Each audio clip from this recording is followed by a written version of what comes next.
Okay, welcome everybody to our second lecture series program of 2020. My name is Carrie Young. I am San Francisco Heritage's Communications and Programs Manager, and our all virtual lecture series this year is focused on women in preservation to celebrate the centenary of women's suffrage in 2020. And we're pleased to continue our series tonight with a program focused on the women behind the San Francisco Bayview National Black newspaper. And for those not familiar with San Francisco Heritage, we were founded in 1971 with a mission to preserve and enhance San Francisco's unique architectural and cultural identity. And over the past 5 decades, we've worked collaboratively with communities to save the city's historic built environment and cultural heritage assets. And our advocacy work for the city's legacy businesses is a paramount preservation issue of this time, not just here, but across the country. During the COVID pandemic, we've profiled dozens of legacy businesses, promoted their crowdfunding efforts, and have organized a coalition of legacy businesses and nonprofits to maintain and increase funding for the city's legacy business program. Our argument simply is that the program effectively provides a pre-vetted list of businesses that should receive priority as important cultural assets in San Francisco. And so tonight, we celebrate the San Francisco Bayview, which was the first neighborhood newspaper to join the Legacy Business Registry in September 2017. Neighborhood newspapers like the Bayview and their archives are invaluable resources for historic preservationists as their reporting takes them to the front lines of development in the city. You know, they capture neighborhoods in flux, and preserving these newspapers helps preserve these stories. And right now, the Bayview is turning to the community for help to preserve its unique legacy of giving a voice to Black San Franciscans. And they've started a GoFundMe campaign that we encourage you to donate to if you can. And we'll put up that information a little later at the end of the program. And so to help lead our discussion tonight, we're pleased to have LisaRuth Elliott, who is a historian, editor, archivist, and visual artist. She's the co-director of Shaping San Francisco and the project manager of the Neighborhood Newspapers of San Francisco collection.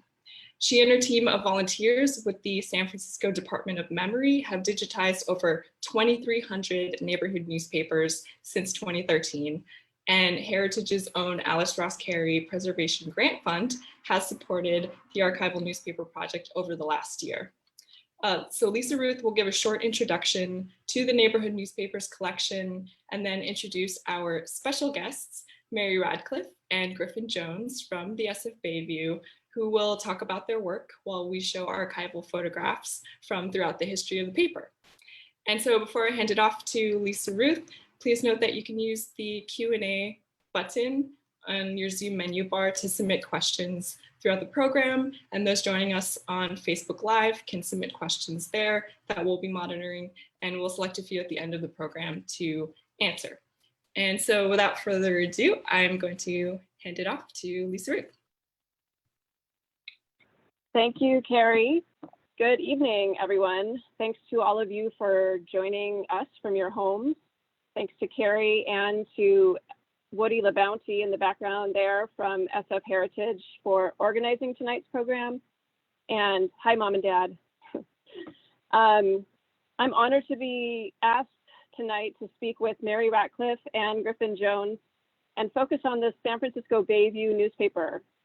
And also I'm going to be sharing some of the work I've been heading up to preserve San Francisco community journalism in my work as a historian and activist.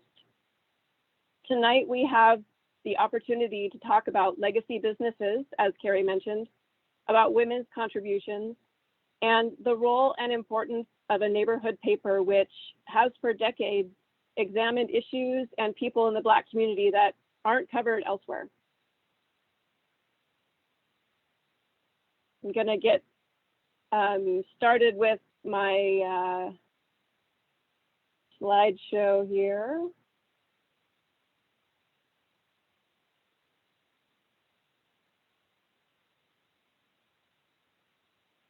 So As we talk about the land that we inhabit, which we now call San Francisco, and what happens here, we acknowledge that we live and work on the unceded ancestral lands of the Ramaytush Ohlone people, who are still very much here and a part of our present day story of the territory of San Francisco. And as we begin, I would like to observe some moments of silence to remember those who've been murdered by the police this year, like Breonna Taylor and George Floyd, as well as Elijah McClain, Mario Woods, Luis Gongora Pat, Oscar Grant, Alex Nieto, Jessica Williams Nelson, and the extremely long list of the Black and brown folks we have lost to police violence.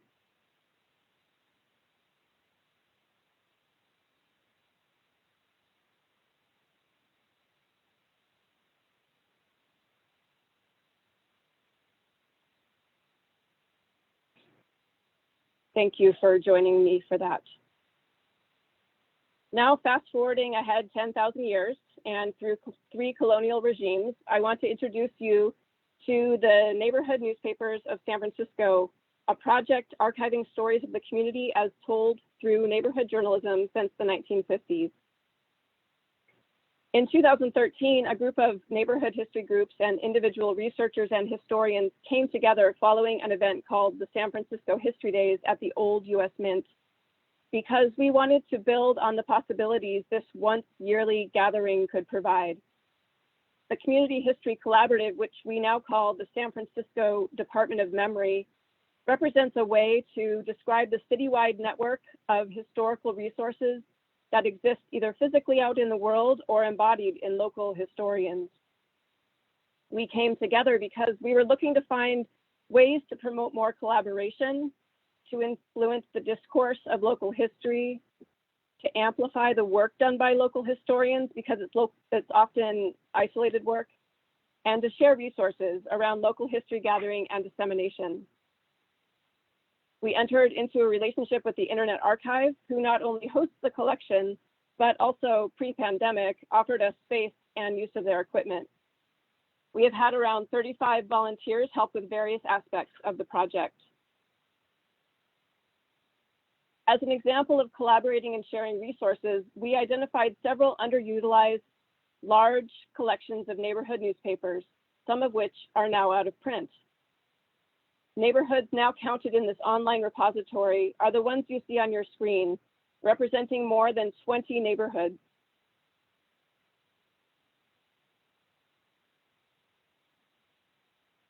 Our 1989 Loma Prieta earthquake sub-collection is comprised of 12 distinct newspapers published in the 2 months following that earthquake, and also includes issues from an additional newspaper not otherwise included in our collection, El Tecolote. Some of the papers were started by individual publishers and editors. Some papers in this collection came out of neighborhood association newsletters, and others have their origin in a period where they received government funds to support neighborhood development. This kind of federal and even city funding has proved over the decades to be quite divisive in neighborhoods, even when it recognized neighborhoods as social centers. And in the mid-1970s, when many of these papers emerged, consciousness was being raised and neighborhoods were places where community organizing was happening. People were facing eviction. They were protesting redevelopment and urban renewal. Third world liberation was waking people up. There were vigils. The city was changing. Reporting in the newspapers that were produced then reflected the complexities of that time. But what is true about the entire collection and what we get to see with it is with neighborhood newspapers, one is able to get to a personal level with the things we are affecting and that we are involved in. Archiving these papers gives us access to the collective memory of each village. Here you can learn about the development of the city as it happened, not through the broad strokes of a citywide paper, but brick by brick. I want to highlight quickly a couple newspapers that are in the collection for their emphasis on reporting in Black communities. The Potrero View and the OMI News emerged in 1970 and 1969 respectively, and offer visuals of a much, and also stories of a much more diverse city than we now know. The OMI News from Ocean View, Merced Heights, and Ingleside, in its second year of publication, adopted the tagline, "Working towards a model interracial community." Among its sometimes boosterish collection of neighborhood improvement activities, it contains some hints of the very real shifts in racial relationships and social upheaval that were happening in the late 1960s and early 70s. It also documented some of San Francisco's Black communities through profiles of local businesses and community leaders. I also want to note in the collection, the Tenderloin Times, which not only doggedly took on the social struggles taking place in that neighborhood and that still take place there, but it is our only quadrilingual newspaper published in Khmer, Lao, Vietnamese, and English starting in the 1980s. So that's a little taste of the 2,300 papers you can find in the neighborhood newspapers of San Francisco collection. And Carrie will send that link on if you'd like to spend some time turning the pages of newspapers of the past. But now we turn to the first newspaper to join the Legacy Business Registry in 2017, the San Francisco Bayview, which was conceived of in 1976 as a tool to spotlight Bayview-Hunter's Point and to give voice to African-American residents citywide. Its online home is the most visited newspaper on the web.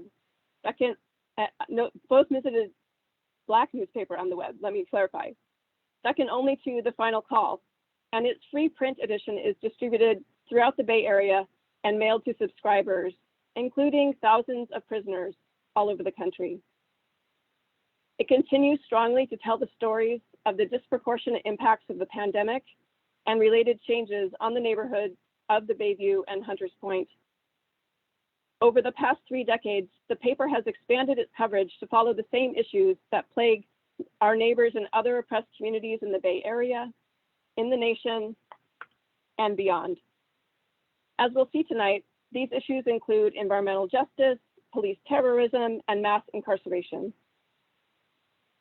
And I'd like to introduce a couple of women that we'll be speaking with tonight. Both Mary Ratcliff and Griffin Jones are joining us. Mary Ratcliff has been the co-editor and co-owner of the San Francisco Bayview with her husband, Willie, since 1992. That's 28 years of the paper's 44-year history. They initially took the paper on to advocate for Black economic equity and community self-determination. She is, at 81, hopeful for the future of the paper as she prepares to hand over the editor role to Keith Washington, also known as Comrade Malik, an accomplished incarcerated journalist who will be released in early September.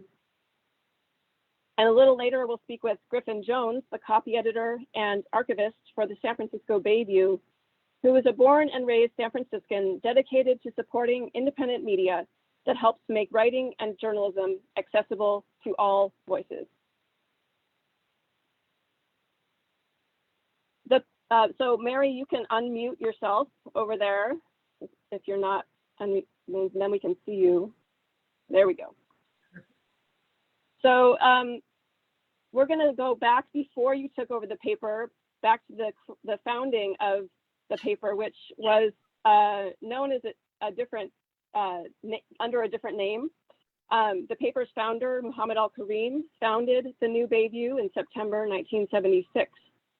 And he credits a number of influences around his neighborhood and nationally with inspiring him to bring this paper into being, including listening to Malcolm X speak, watching Martin Luther King Jr. march, reading the San Francisco Black newspaper, The Sun Reporter, and also he credits the example of Elijah Muhammad and the Nation of Islam's newspaper.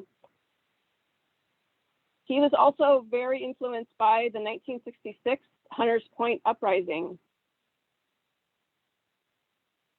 These influences, which you can read a little bit about how 1966 is really being played out still today in many ways.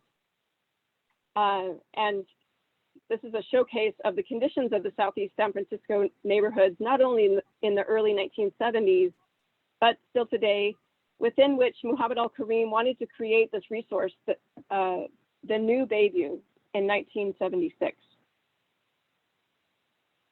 Willie Ratcliff, in an editorial on the occasion of the 40th anniversary of the paper, he writes that you stood on the shoulders, he feels you stood on the shoulders of Dr. Carlton Goodlett and Tom Berkeley in their work in Black journalism here in the Bay Area.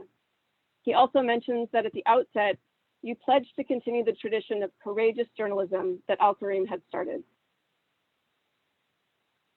So I'd love for you to tell us a little bit about the decision that you and your husband Willie made to become publishers of the newspaper in 1992.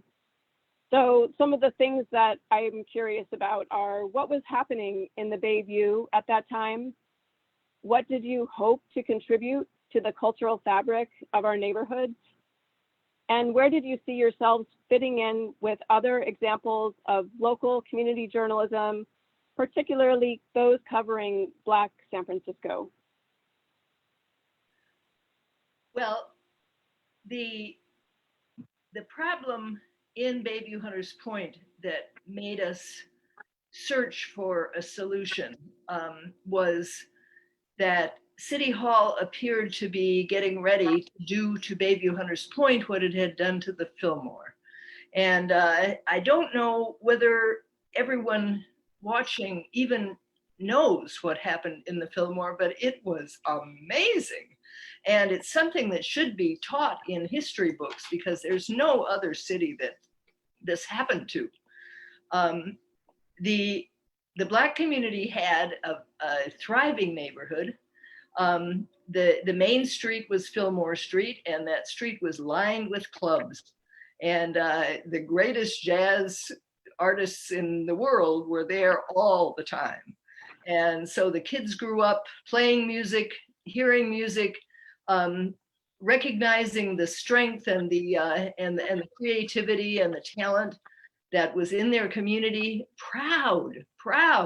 And it was a tremendous tourist attraction. And you'd think in a city that depends so much on tourism, that would be a plus, that would be something of value. But no, it wasn't, because it was Black people doing it. And they had entirely too much independence. They were too prosperous, and they were just right back in back of City Hall, and who knows, they might actually try to take over. So a decision was made to use the urban renewal movement, which was supposedly, of course, to clean up poor neighborhoods and make them more prosperous. The trouble is that, of course, that meant repeopling the neighborhoods. And by the way, repeopling, I remember when my friend Marie Harrison and I, when we were working on the paper together, we ran across a brochure from redevelopment that had a list of words that started with R-E, and they were all supposed to be words that they were proud to be doing, and one of them was repeopling. What does that mean? I mean, it can't mean anything but getting the people who are there now out and replacing them with more desirable people. And of course, that's exactly what happened in the Fillmore. But in the meantime, it was literally bulldozed into oblivion. Thousands upon thousands of homes, beautiful old Victorians, and thousands of businesses, Black-owned businesses, were bulldozed, and the place looked just like. I mean, I grew up in the wake of the Second World War. It looked just like those pictures of a bombed city. San Francisco did that to the Black population, and that is exactly the attitude that City Hall has had toward Black people all these years. This is a very progressive city, so long as you're not Black. Then no, you're not welcome. You don't deserve to be here. The city is too good for you. You need to go. And so that same force, and of course the people of the Fillmore fought back valiantly, but they didn't win. And we were determined not to let the same thing happen in Bayview-Hunter's Point. We had just gotten here from Alaska in '87. And we had been shocked to discover how much the neighborhood had deteriorated in about, it was only about 5 years since we had come here on a visit, and we're so impressed. We had never seen a neighborhood so well organized.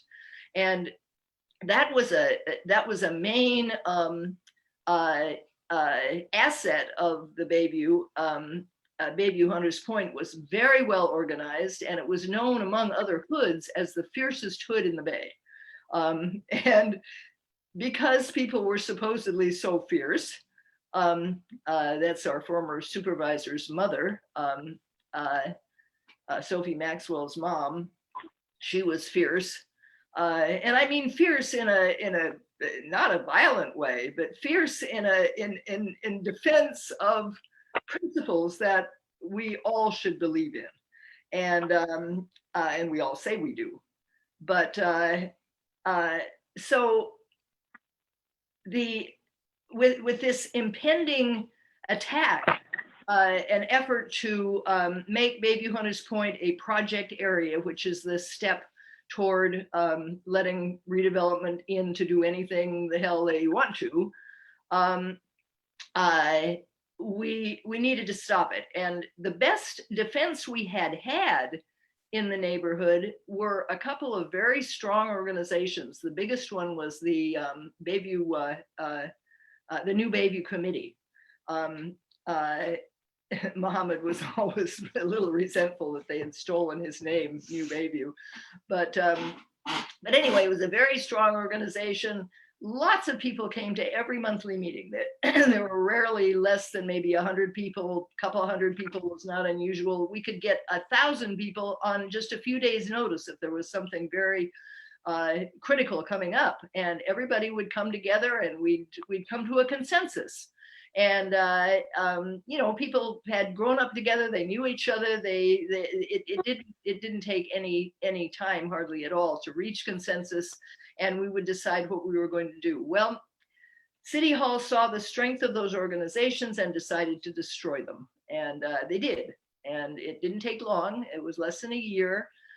You just hire people who will get stuck on stupid and disrupt the meeting, and pretty soon a little fist fight breaks out, and the next month people say, I don't know if I feel safe going there. So all of a sudden there were no organizations, there was no way for people to reach a consensus and decide what are we going to do about this threat. And one day I was practicing law at the time, and I didn't enjoy it very much, but that was my profession. So one day Muhammad Al-Karim came to visit in the office, and he said, I'm getting back together with my wife. I want to get a new apartment. I need $2,000. If you can come up with $2,000 by 5 o'clock this evening, you can have the paper. Well, I'd never asked for the paper. I'd always said, I'll help you with it, but I'd never thought of having a newspaper. And but the idea struck me as absolutely perfect. I mean, a newspaper could also, just like a meeting, put everybody on the same page. And so that's what it just happened that well, my husband had his construction company going then, and we had a general contractor who owed us $2,000 and had been really dragging his feet about paying. And so I went over to his office and I sat down and I said, I'm not leaving without the $2,000 check you owe us. And after a couple of hours, they handed it to me and I made the deadline. So we had a paper, and I had not intended at all to be the editor. I knew perfectly well that a white woman should not be the editor of a Black paper. That my main concern has always been that Black kids are going to look at who's in charge of a Black institution, and unfortunately, too often, and historically and even currently, that person is not necessarily Black. And so, you know, what does that do to kids' confidence? That's not good. But someone did volunteer to be the editors to start out with, and he was good, and he wrote a real good editorial. And but the night before we were going to go to press, he and I were editing the stories, and the clock struck midnight, and he said, "I'm sorry, but I just can't do this. It's too much. I'm retired. I'm going home." So I've been keeping the seat warm for 29, 28 years now. And it will be absolutely delighted to pass the torch. But back to how things shaped up here, we did keep redevelopment out until finally, recently, they did move in just before they were disbanded, and did do some harm, but not as much as they didn't bulldoze anything. So at least we were able to keep the community whole. And but let's see, what have I missed? Well, where do you see yourselves fitting into the landscape of community journalism with the paper? How did that begin to evolve, not only as a community organizing tool, but also as a journalistic tool? Well, the Sun Reporter and the Post were already very well established by the time we started. And they were more like traditional Black newspapers,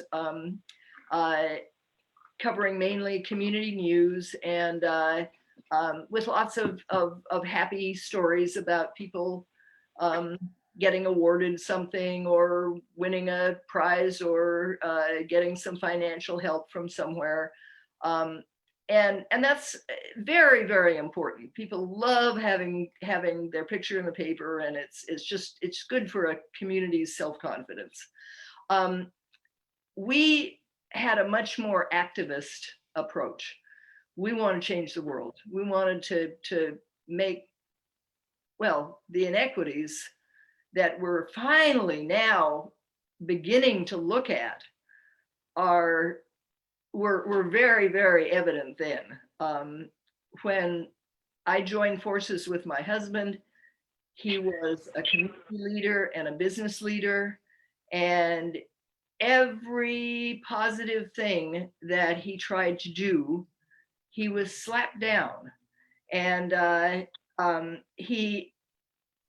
unlike some folks, he could very well have been a very wealthy man. He decided that it was more important to hold the door open for others. So he was constantly breaking barriers, breaking through, breaking glass ceilings, and then holding the door open for other people, and that made him a threat. And so he, I'll never forget, I'm going to say this to a whole lot of people, but one night, late night, when when we were working on a project at the airport, and things were going very bad. The work was going great. We had an all-Black crew that could beat anybody, and but constant barriers were being put up in our way, and we couldn't get paid, and we were getting desperate. And it was a big contract, the biggest one we'd ever had, $5 million. And you're talking about a construction contract right now, not to do with the paper.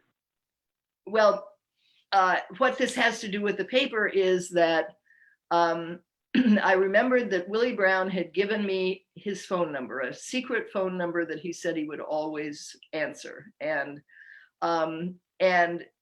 so I said to my husband, let's give him a call, and maybe he can tell us what's going on. And he was mayor then. And so my husband did call him, he did answer. And a few minutes later, I heard this booming voice coming from the phone saying, "You are the biggest problem I have in San Francisco," speaking to my husband. So what I'm saying is that we've been on City Hall's radar for a long time, and we haven't been getting much support. However, with the Legacy Business Program, that was the first time that we had something positive come toward us from City Hall. And it's been a great, great joy to work with everybody. But there's a special kind of animosity. That same animosity, that same sort of cavalier white supremacy that we all saw on Derek Chauvin's face when he was kneeling on George Floyd's neck for, now it turns out to be over 9 minutes. I think that look on his face, on that police officer's face, is what finally pushed an awful lot of white folks to realize that Black people really do have something to complain about. There really is terrible, terrible discrimination. And what a perfect picture. One of the times, yeah, on one of the calls we had about this event, it was right after the murder of George Floyd, and you were very excited about getting that month's paper out because the nationwide swelling of protests around his murder and the Black Lives Matter organizing was finally coming into the realm of the nation's consciousness. And, you know, in an editorial in 2016, your husband said, in 2004, media coverage of police murders was rarely seen outside of the Bayview. So you've been holding this position and this place for reporting and the telling the truth of the issues in the community, which I dare say is probably why you haven't been on the gold star lists for City Hall. But you have been the go-to paper for prison news, coverage of the toxicity left behind by the Navy and the power plant at Hunters Point. You've been really strong in your commitment to the movement for liberation. And so, you know, tell us about reporting in this moment where there is a new awareness towards action, towards consciousness raising, looking at the platform you've built up over time. Well,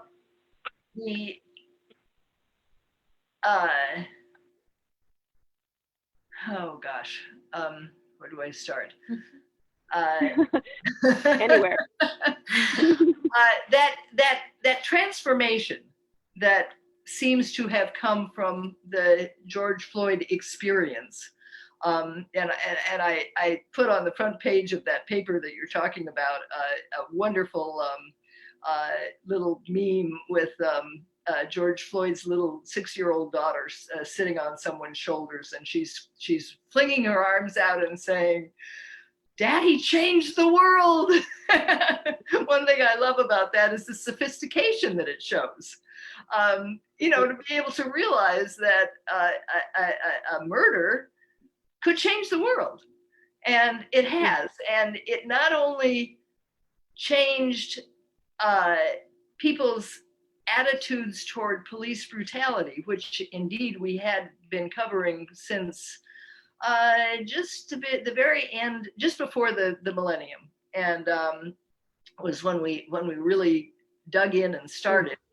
And for years after that, we were the only paper, I know because I did some thorough research on it. We were the only paper in the country who was reporting regularly on police terrorism, as we coined that term. And boy, did we get some hell for that.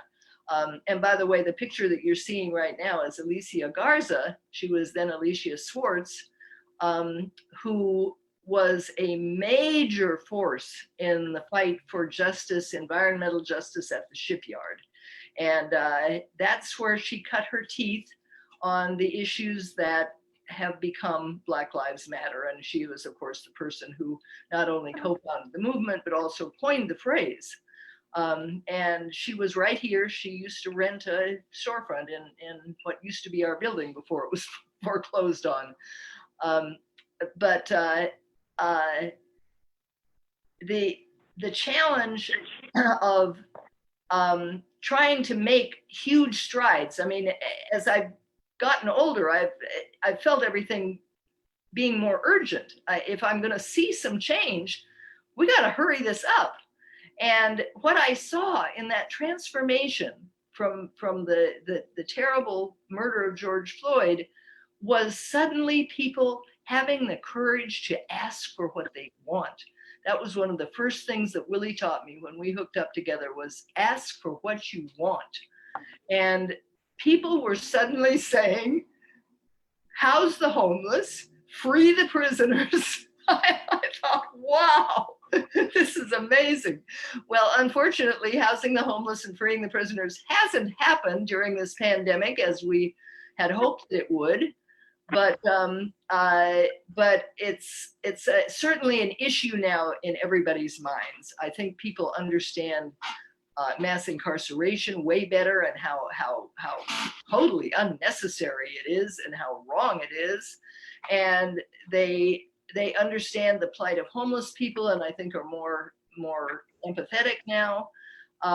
So sure, we're up against a pandemic. We're up against a pandemic of racism as well as COVID, and but we're making progress in a completely different way, in a speedier, more comprehensive way than we ever have. Where the intersectionality that young people talk about is happening. We're putting issues together. We're seeing how injustice has its tentacles in all kinds of places, and how badly we need to change our economic system, how fundamental economics is to everything.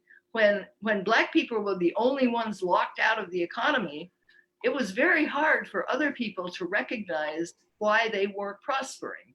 Well, now everybody's locked out of the economy, or a huge proportion of people are. And I think that that's going to teach us to recognize that other people do have problems that we all can solve if we work together.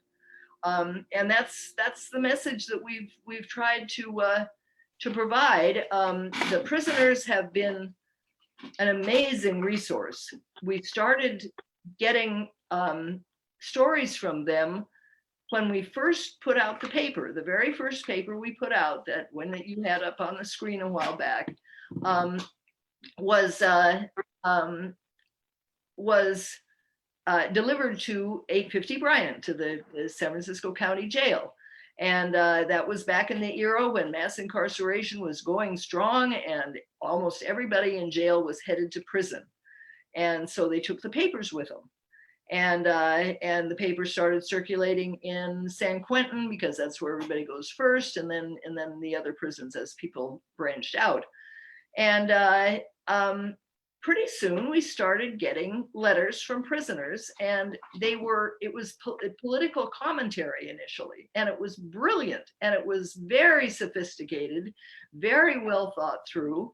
And I thought, my gosh, I don't have the money to pay a political commentator, but these guys are willing to share their thoughts for free, and they're thrilled to be published. So we started publishing their work, and pretty soon we had lots more stories of various kinds coming in, and now our paper is where the changes in prison, the plans to get people released, all of that is worked out in the pages of the Bayview, because we publish stories from people who are some of the main thinkers in prison, and the real intellectuals, and they share ideas, and that's the way the ideas are developed. And I'm really and the man who will succeed you as editor just spent his last birthday in prison, and he'll soon be released. And he's going to be carrying the legacy of your paper into the future. So that is that full circle of it being a tool for understanding one's place, and also speaking about the challenges and the hunger strikes and the resistance within prisons. And now he will be able to use this tool as a former prisoner to be to go in whatever direction that will take the paper, as well as continue the great legacy of reporting you've done. And you know, there have been some challenges along the way too. Your website was hacked and you lost 10,000 articles. Your office was shot into. Here we see an image of the window it came through. Maintaining staffing, as you mentioned, has been an economic issue or difficult. But you have expressed a hopefulness for the future. I think it's obvious in the kind of reporting that you do, which is focused on a liberation idea of moving into a brighter future for the Black community, and one that you support as well. And I do want to leave some time for Griffin to speak about the archives, which allows us to see that great depth of reporting. So if we can move to talk to Griffin, and then if you have any further thoughts after that, Mary will invite you back. Okay, we're going to switch places real quick. Great. Hi. So thanks for joining us, Griffin. Hi. So with this legacy of reporting over the last 44 years, but really during Willie and Mary's tenure, there's a lot of information that's stuck in the paper and not necessarily available to or widely seen because it's in stacks in the office, and a lot of that hasn't been digitized. But last year, whoops, let me go back. Last year, you received a grant from the San Francisco Foundation to create the Bayview archives. Yeah. And this allows you to expand this presence of the paper farther back than 2008, which is currently as far back as the paper's archives online go. Mm-hmm. And you get to create one of the city's few Black historical archives, stabilizing, as you have written, access to local Black history for the purpose of community learning, serious journalism, and activism advocating change. So as we go through some on the screen, some of the articles that you've digitized so far, tell us about the goals of this project that you've been working on and heading up, and your progress. Yeah, well, to me, it was a no-brainer to get involved in. Mary's been wanting to be able to digitize and archive the old papers since the site got hacked back in, was it 2016, right? 2006. Oh, 2006, sorry, different 6 year.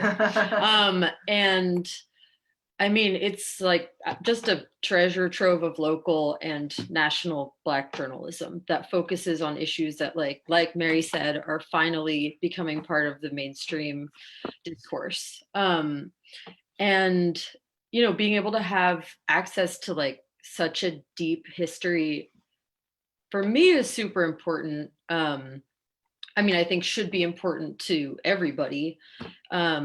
Because, you know, how else are you going to be able to like learn and get involved in a way where you can keep track of all the moving parts and like everything that's going on in not just a city, but also like across prisons, because, you know, the Bayview's become a way for prisoners to like network and communicate and represent themselves, where, you know, when you're stuck in solitary, you don't have a voice. You're deprived of so much, and it's a way to get that out there. Anyway, so there's just so much, and I think it's really important to get those stories up there, because the Bayview has such a deep history in reporting on police brutality, prison violence, environmental racism, and the, like, for me, the most important important part of reading and learning all of that is that, oh my God, look how hard people have worked to change things, and how much they've accomplished or how much they've been up against to try to accomplish. It's I just don't see that reading most newspapers or, I guess, online media stuff. I don't know. Like, you don't get that depth and like the same sense of like people have stake in what's going on in their lives and in this city. And that's important for me as someone, I grew up in Hayes Valley, and it was always important for my mom to inform, and that's by downtown. I assume everyone knows that's by downtown San Francisco, kind of. It was always important for my mom to be like, look at what's happening around you. People are getting pushed out. Soon your only Black neighbors are going to be people in the projects. And yeah, so I saw that neighborhood change, and going back there sucks now a lot of times, but she always made sure I was reading local newspapers, especially the Bayview, so I always knew about it. And it's never been a corny local thing. It's always been like actual hard-hitting journalism, in that it hits people where it hurts. It hits the city, And yeah, and one of the things that when we talked about this last year, one of the things you said is that you increasingly get inquiries from people who are researching the current issues in the Bayview and Hunters Point around things like toxicity of the soil, which is still in the news and still a present thing. This isn't a project that is uncovering what's been buried in papers that can't be seen. It's also uncovering history that is being buried in sort of a forgetfulness and an amnesiac culture, that these issues have been faced by people in the Bayview-Hunters Point. There is very real health concerns around asthma and other debilitating illnesses from toxic soil and air quality, and let alone police brutality, as a public health threat. So what you're able to do with the archive is allow access to not only the community, but to researchers, to other journalists, to be able to sort of daylight some of these issues. Yeah, they didn't go away. It's not just some niche stuff. It is here in our lives, all of it. So tell us just really quickly a little bit about where do you hope to go with this project? How are you populating the site, and what are you choosing to include? Well, for last year when we were starting it was there's a big lawsuit going on for people who were affected by all the dust and the toxicity of the shipyard area, and so Mary was hoping that a lot of the older articles mostly by the reporter Dr. Imsa Somchai, yeah, Somchai, like getting all those stories out would really help the case. So because I think people were like we're looking to get more and more information to build the case against the company and the city. So and the Navy, yeah, a big old lawsuit. And now the focus is going to probably include a lot more articles on police and prison violence, because people are really learning and wanting to learn, and this can easily contribute to that.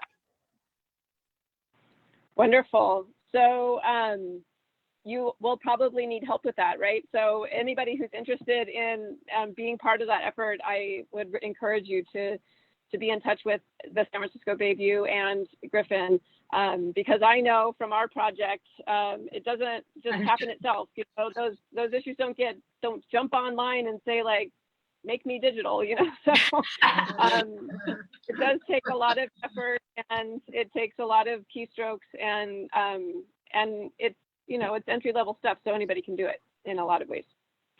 Yep. So I think there may be some questions. Carrie, are we going to turn this over to the audience for questions? Yes, yes, we are. I'm going to share my screen. And so we have a couple of questions.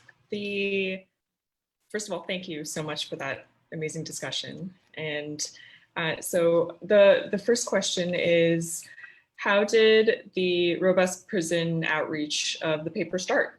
And can you speak more to that? And how many prisoners are served by the paper? Well, in prison, it is standard for people to share good stuff.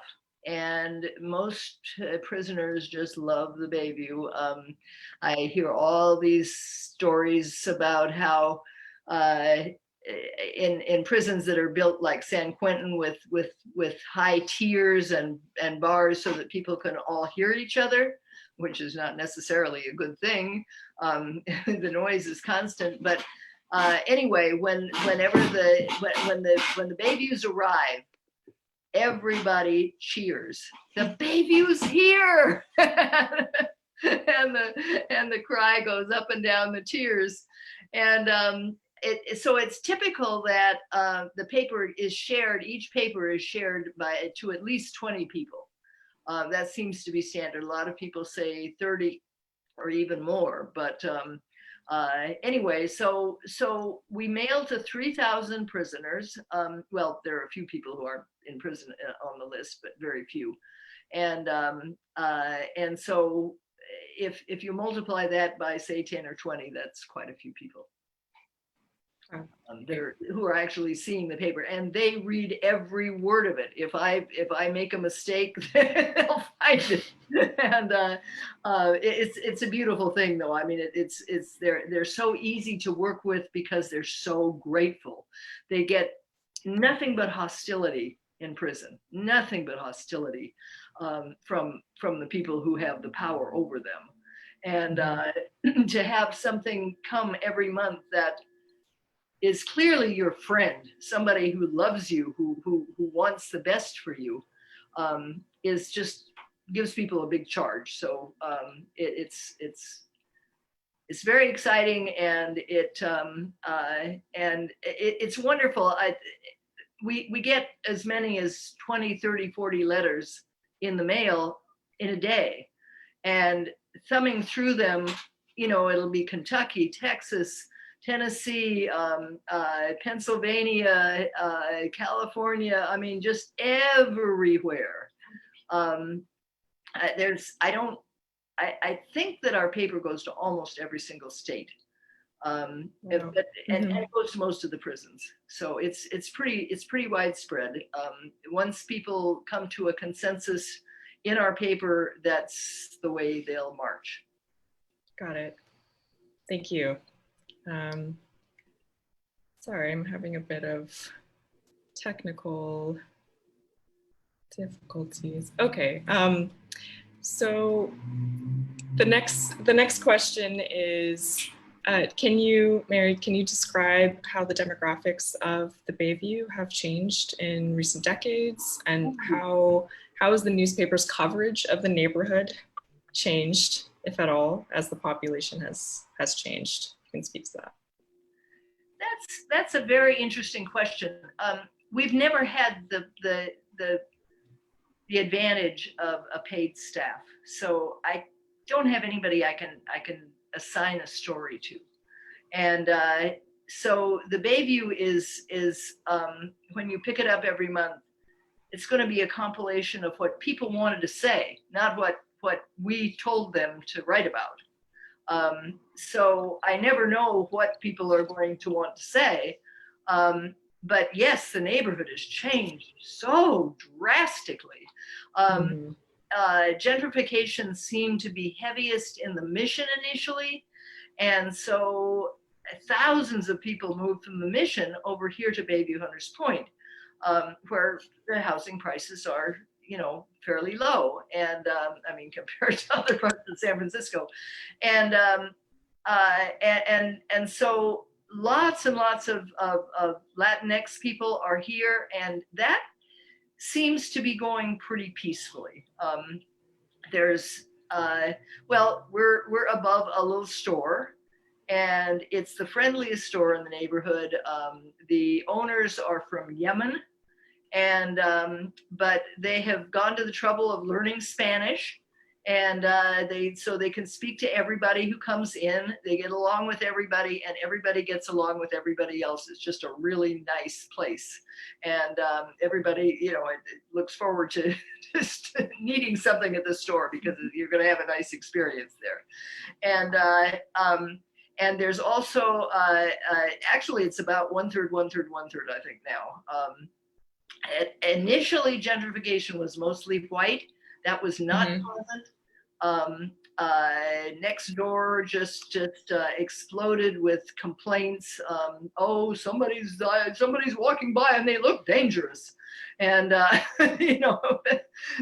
was no fun. But for some reason that stopped. I mean, well, I can't say it stopped, but anyway, it isn't as pronounced as it was, and there's also a large Asian population, which is mostly sort of congregated in a couple of different areas. So only at the grocery store are we going to cross paths most of the time. But and there was a little problem.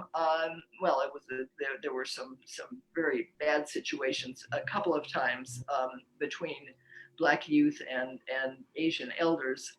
And but that seems to, it hasn't happened for a long time, and there doesn't seem to be as much of a level of tension. What we all need is a better economy and more opportunities, and but I think that people have been very good about getting to know each other. Good, got it.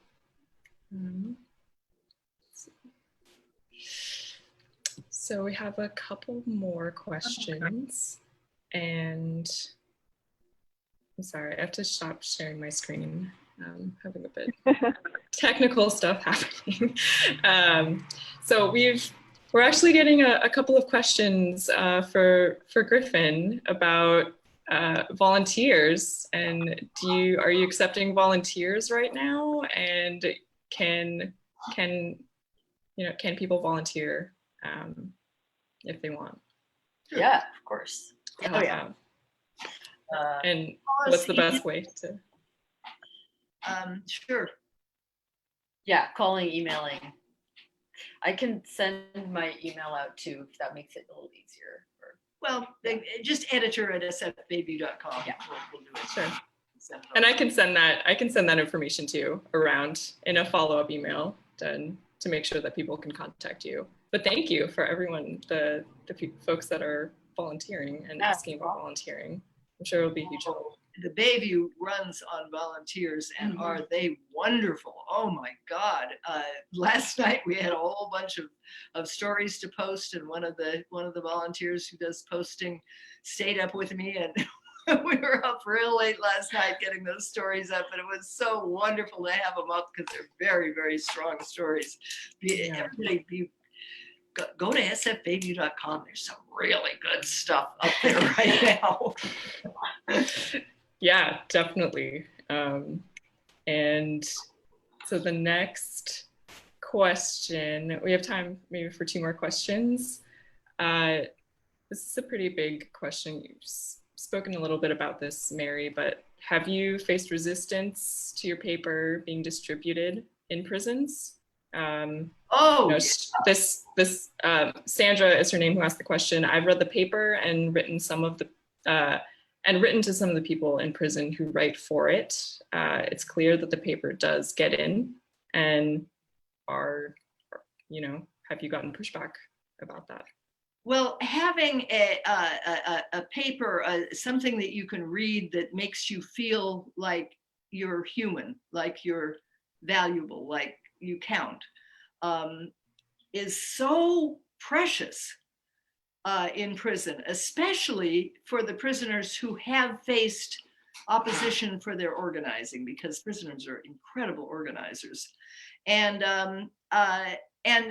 it breaks my heart in a way, but I have to really wonder at it that in California, for example, where validation can mean being stuck in solitary forever, is on paper that is no longer allowed, but it is still being done. And people are validated for having a clipping from our paper. People have been stuck in the Pelican Bay shoe for decades because they subscribe to our paper. And that's an enormous sacrifice, but they're not sorry.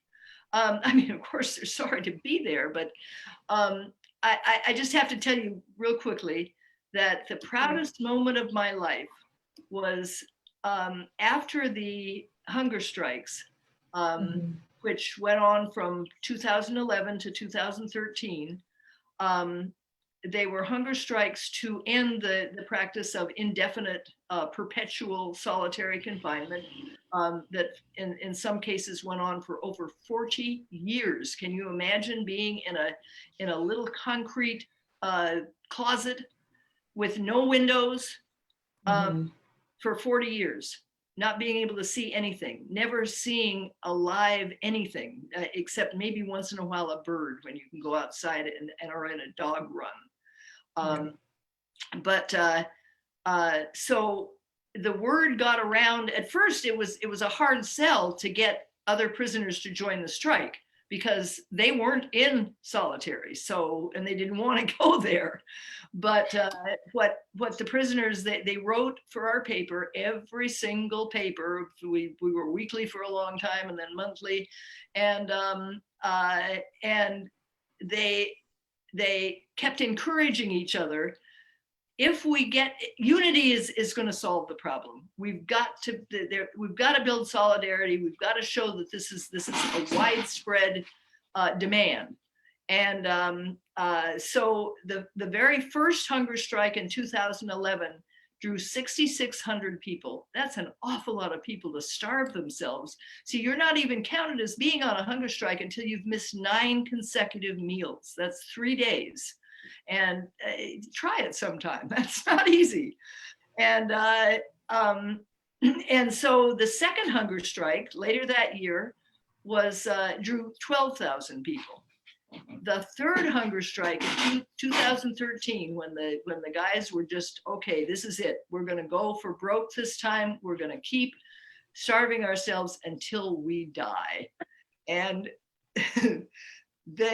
that hunger strike drew 30,000 participants, and that was not our number. That wasn't activists' number. That was the California Department of Corrections number. 30,000 people joined that strike.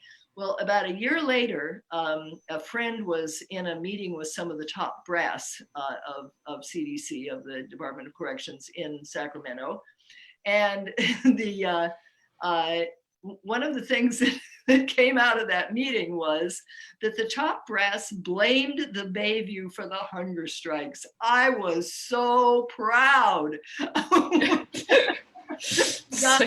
Yes. So that people would know why the strike was happening and what to do with their lives and how important their participation was, and they did it. And we haven't really made tremendous advances in California. I don't know what's wrong with this supposedly progressive governor we have, but he doesn't seem to get it yet. But maybe he will. Maybe he'll wake up. But just the accomplishment of 30,000 people starving themselves simultaneously is pretty phenomenal. Wow, that's such an amazing story. Thank you for sharing. And so unfortunately we're out of time. We have so many great questions, but I will send them to you, Mary and Griffin, after the program, in hopes that we can answer a few of them and send them in a follow-up email. But I want to thank you again, and I wanted to echo the sentiments of someone who did not submit a question, but a comment just saying that you're an awesome editor. And as journalism students, she welcomed you, you welcomed her as family. And it's Dr. Laura Savage. And this says thank you to you and Willie and Griffin for your dedicated advocacy over the years. And I echo her sentiment as well, and I know we all do. So I wanted to say thank you again, LisaRuth, for leading the discussion, and to Griffin. Is Griffin off screen? Oh, yeah. Come back. Okay. So thanks, Griffin and Mary, and again to everyone who's tuned in, thank you so much. And I will send follow-up links again. If you can contribute to the Bayview's GoFundMe, that would be fantastic. I'll send the link around for that. And stay tuned for Heritage's next lecture, which is next month. And it's going to be with Nicole Meldal, the Executive Director of the Western Neighborhoods Project, and we are going to spotlight Sydney Steinrich, who was the first woman gardener hired by the city of San Francisco in celebration of the 150th anniversary of Golden Gate Park. So I'll send information about that as well. But thank you everyone so much, and have a good night. Thank you, everyone. Yes. Thank you.